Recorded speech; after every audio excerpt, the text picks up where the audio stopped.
Hey guys, welcome back to Ghost Paper. Today we're starting a new series. And this series of videos, I'm actually going to reserve them for Mondays. And on Mondays, those could be called the Monday questions or the Monday motivational videos. And those will be dedicated to help you guys out. So basically the theme for today's video is 3 common mistakes that we see artists making at the beginning of their careers.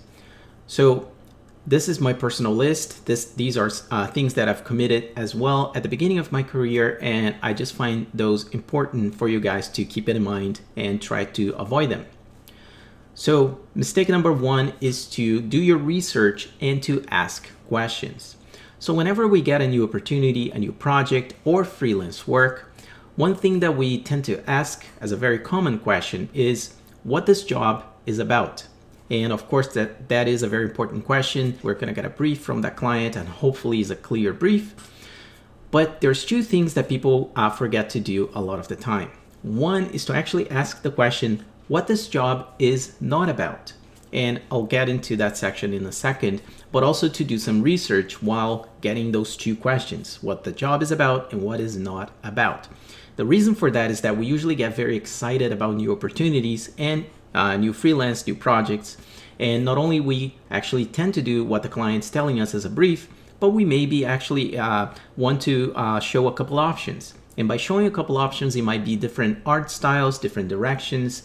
And let's just actually use a clear example. Say you're doing a poster for a design conference. That is the project that you were given, whether this is a freelance or a personal project, and you're making that poster for a friend or a client.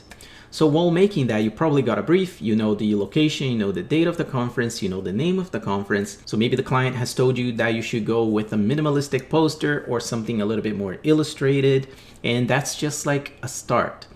So you got that information, but by not asking the question what this job is not about, I'll give you another example. Say this conference is for a medical conference, for example, or they're talking about new advancements. And maybe for this one is all about new discoveries and not really about dangers and like things that are maybe too menacing. So maybe hearing what this job is not about will make you actually avoid certain colors, certain shapes, and things that if you actually were to show them as options, you would be kind of making a disservice to yourself, because you would be, that idea will be rejected from the very first moment. So I do find that asking these questions, especially the question, what this job is not about, helps you to figure it out where to go. The second one that I find is very common for artists who are just starting is to get the opportunity, whether again is a freelance or project, and go straight into final. So now let's use an illustration as an example. You were given a project, you were given an opportunity, and you go straight into the illustration because you want to impress your client or your friend, whoever you're doing that for.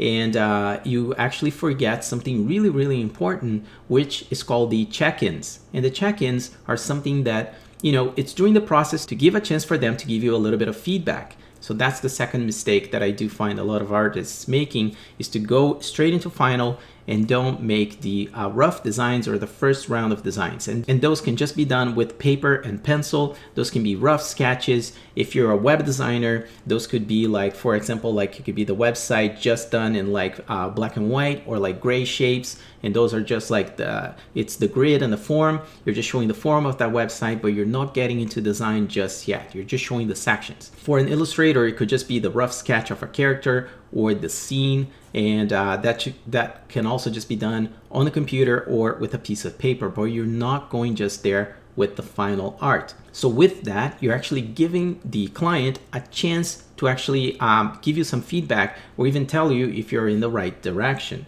So by going straight into final, it's a much more riskier scenario for you to be, because if that's not the way where the client or your partner, whoever has asked you for that job or opportunity, that might actually put you a couple steps back, or even more than a couple steps back. You could have to start from scratch if the direction is actually way off. So to summarize, for point number 2, remember to do some rough sketches, and also in that process of doing the rough sketch, it's not a bad idea to actually have some options, because it's showing to the client or whoever you're again has assigned you to that job that you're willing to try a couple things differently.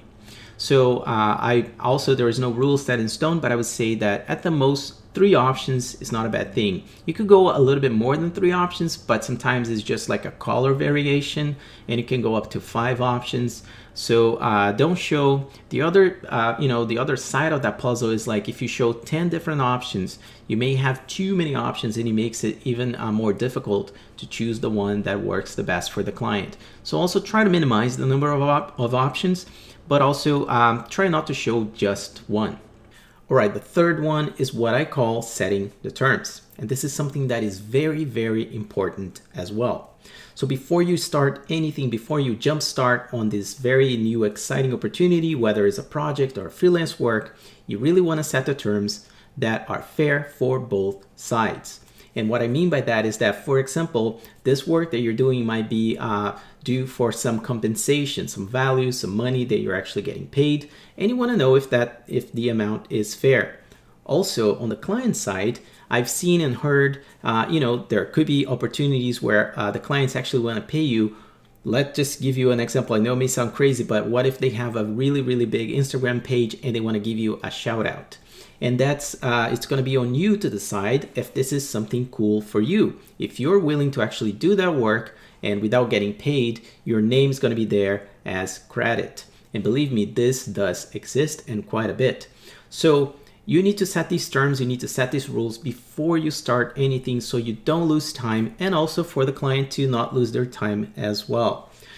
Also, on the value side, when you're working with bigger brands and bigger companies, there is something that is quite common as well, which is a grace period for payments. Some companies actually may take from 20 to 30 days grace period for them to clear a check or payment to you. And then you need to know, because if you're actually paying rent at the end of the month, you need to know if these are the terms, so that you need to get another job in between so that you can pay your bills. There's also other companies that may have even a 60-day period. So you need to know if this job actually fits your schedule, fits the opportunity, and that you can do it. So please make sure to think about setting the terms before you start anything. So that's it for this video, guys. I just wanted to make a quick video about 3 common mistakes that artists can make at the beginning of their careers. I hope you find this video helpful, and if you did, a like would be super appreciated. Also, let me know in the comment section down below if you have any other questions or other things that have happened to you while doing some freelance work. Let me know in the comment section your thoughts, and subscribe to the channel for more tips and tricks, reviews, and speed paint videos, and that is all to make you a better digital illustrator and artist.